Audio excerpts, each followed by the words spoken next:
बिस्मिल्लाहिर्रहमानिर्रहीम। अस्सलाम वालेकुम। आप देख रहे हैं हालात। मैं हूं सईद चौधरी। अपने गुज़श्ता व्लॉग में जो साइफर पे आपने सुना है, तो उसमें दो और मौजू भी थे जिनके ऊपर बात की गई थी।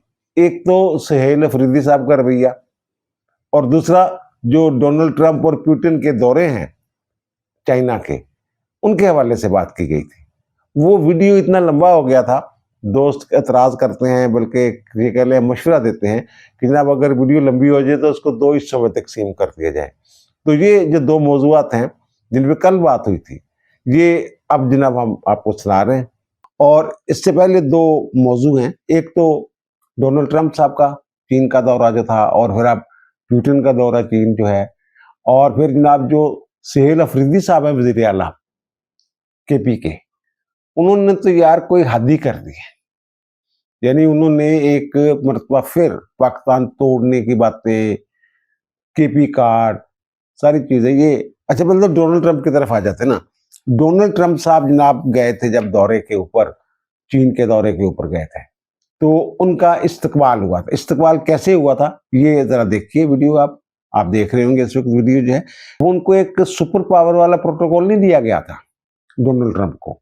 और ये जो कहते हैं जनाब आपने हुर्मत के हवाले से जनाब हमारी बात की तईद की है, जनाब जो चीन के सदर हैं उन्होंने ये सारी बातें जो करते आ रहे हैं, लेकिन जो इतलात हैं वो यही हैं कि यार आपने हुर्मत जबरदस्ती खोलने के हवाले से दो करारदादें जो हैं वो तो वीटो की हैं चीन ने यूएन सलामती कौंसिल के इजलासों में। रूस ने भी मुखालफत की थी, और ये कह रहे हैं कि जनाब डोनाल्ड ट्रंप साहब वो हम जनाब एक पेज मुझ पे कोई नहीं है।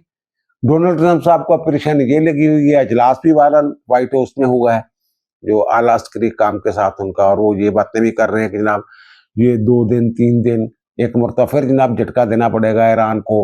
ये बंदा नहीं बन रहा ईरान, जरा यही कह रहे हैं ना, शायद आइंदा हफ्ते वो इस तरह की बातें कर रहे हैं।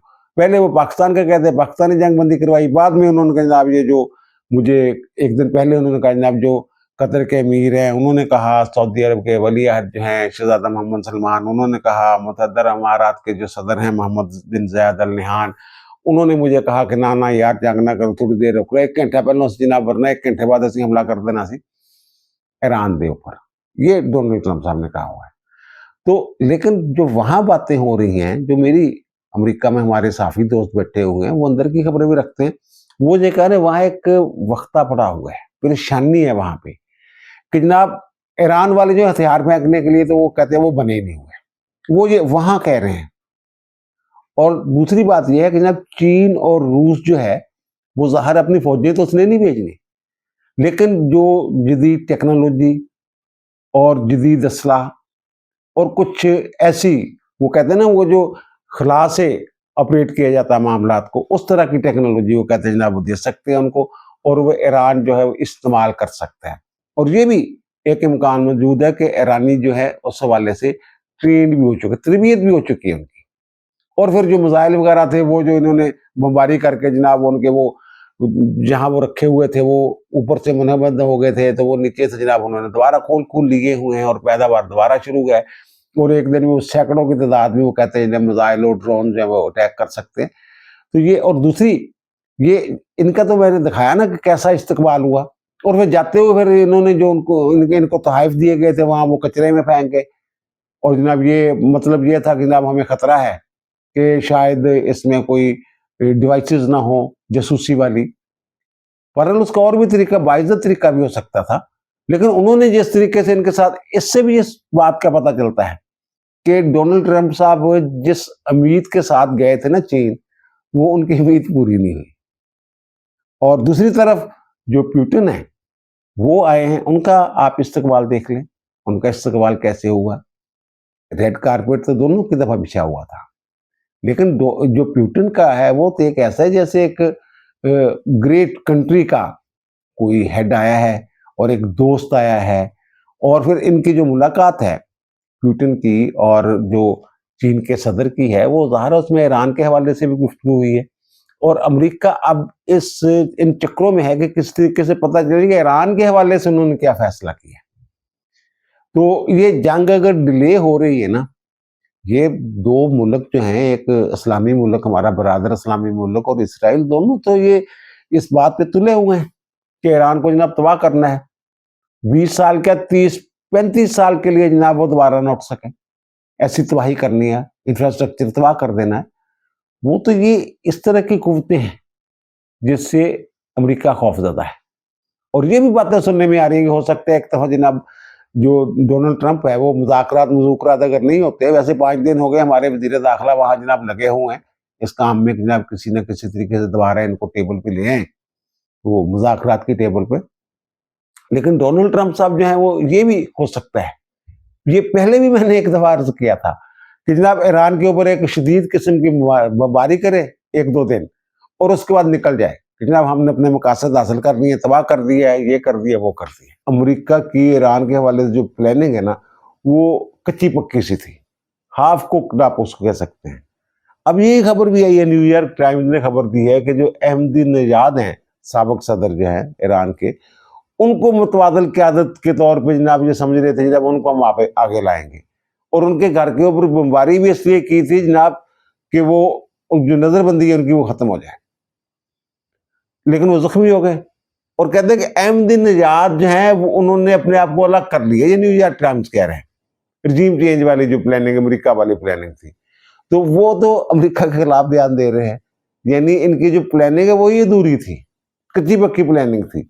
और अब चीन और जो रूस हैं उनका जो ईरान के ऊपर मौक़िफ़ है, अमेरिका ईरान जंग के ऊपर जो मौक़िफ़ है वो मुश्तरका है, वो दोनों एक ही बात कर रहे हैं। अब दोनों सदूर ने जो बात की है, चीनी सदर और रूस के सदर ने, उन्होंने ये कहा कि जंग बंद होनी चाहिए, मुज़ाकरात का जो अमल है वो जारी रहना चाहिए, मुज़ाकरात के ज़रिए इस मामले को हल किया जाना चाहिए। उन्होंने यही बात की है ना। अच्छा, अब आते हैं जनाब जो सुहेल अफरीदी साहब, मंगल वाले दिन उन्हें एक ड्रामा लगाना होता है वहाँ उसके बाहर, अडयाला जेल के बाहर, और बहनों ने जाना होता है। बहनें जनाब काफ़ी अरसे से ये कह रही थी जनाब अरकान असम्बली आए, फलां नहीं आ रहा, फलां नहीं आ रहा। एक मरतबा पिछली से पिछली मरतबा तो उन्होंने ये भी, जो अलीमा खाना में उन्होंने ये कहा था जनाब ये अरकान असम्बली पता नहीं क्यों खौफजदा हैं, हालांकि कानून ये है कि अरकान असम्बली को स्पीकर की इजाज़त के बगैर गिरफ्तार ही नहीं किया जा सकता। ये गिरफ्तारियों से क्यों डर रहे हैं?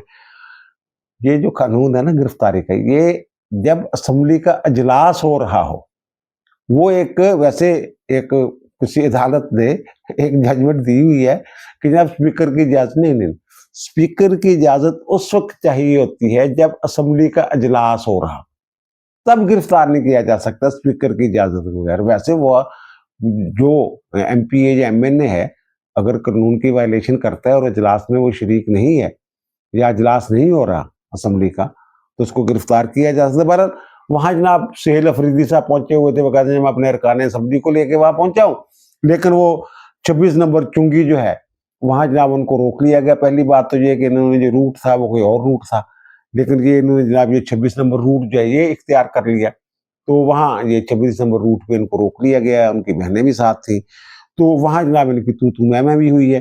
तो इन्होंने पहले तो एक ट्वीट किया था, सबसे भरा हुआ ट्वीट जो है, वो ट्वीट हम आपको दिखा भी रहे हैं स्क्रीन पे, सुहेल अफरीदी साहब ने। वो कह रहे हैं जनाब चीफ एग्जीक्यूटिव खैबर पख्तूनख्वा का, और जनाब मैं अपनी काबीना और पार्लियामेंट के अरकान के साथ जनाब मैं गया था अडयाला जेल अपने कायद से मिलने के लिए। तो भाई मुलाकात का एक तरीक़ाकार तय कर चुकी हुई है इस्लामाबाद हाई कोर्ट। आपने ये जो आप गए थे वहाँ पे फॉर्मर प्राइम मिनिस्टर से मिलने के लिए, तो क्या आपका नाम उस लिस्ट में है जो आप ही के बंदों ने जारी करनी है? और 6 से ज्यादा बंदे मिल नहीं सकते। और ये मंगल जो है आपकी मुलाकात का दिन भी नहीं है, फैमिली की मुलाकात का दिन है। 12 रोज जनाब कहते हैं मैं जो बहनें हैं इमरान खान की, उनके साथ जनाब मैं गया हूँ अज़ार यकजहती के लिए, और वो कहते हैं यहाँ हमें रोक लिया गया है। और वो कहते हैं कि जनाब ये, अच्छा वो गए कहाँ पे हैं? वो कह रहे हैं जनाब मैं खैबर पख्तूनख्वा का वज़ीर आला हूँ और मैं अडयाला गया हूँ जो पंजाब में है, यानी तसब, एक सूबा वो और दूसरा सूबा वो कहते हैं मुझे रोक लिया गया। और ये 4 करोड़ 60 लाख जो लोग हैं जिनका मैं नुमाइंदा हूँ, ये उनकी भी तस्दीक है, मेरी भी तस्दीक है।